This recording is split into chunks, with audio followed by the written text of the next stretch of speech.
President Cyril Ramaphosa is expected to testify in April at the Human Rights Commission's hearings into the July unrest. This was revealed by the SAHRC chairperson today as the Commission wrapped up the oral evidence. There has been testimony from various ministers, community members and businesses about what led to the unrest.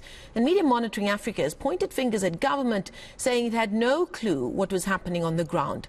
More than 300 people died as a result of violence. eNCA's Manqoba Mchunu reports.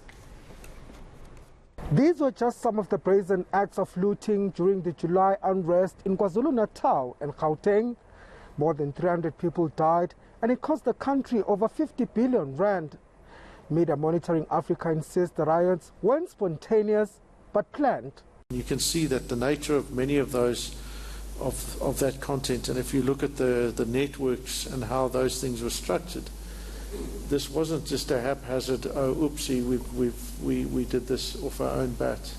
There was definitely a planned, coordinated process to some of that content.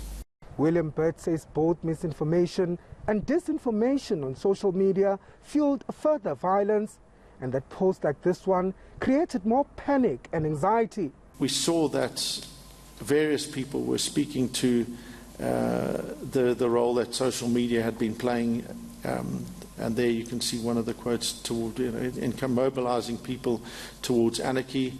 The Institute for Security Studies, both beforehand and I believe before the inquiry, argued that images and videos of burning infrastructure, fences torn down, generate their own momentum. They've arguably provoked further violence and threats of racialized and militia-like counter-attacks. He says government was also caught napping at a time of crisis. There was a clear sense, both real and imagined, that the state had no answer to anything.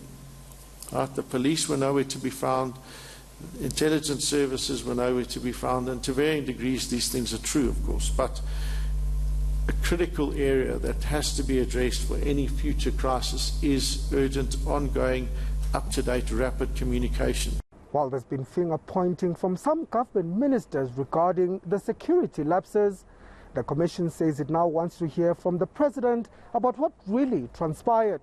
The hearing panel will reconvene on Friday, the 1st of April 2022, when the President of the Republic of South Africa, President Cyril Ramaphosa, will appear and give evidence in regard to the July 2021 unrest.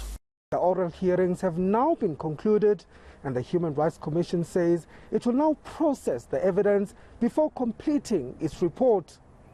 Manqoba Mchunu, Johannesburg.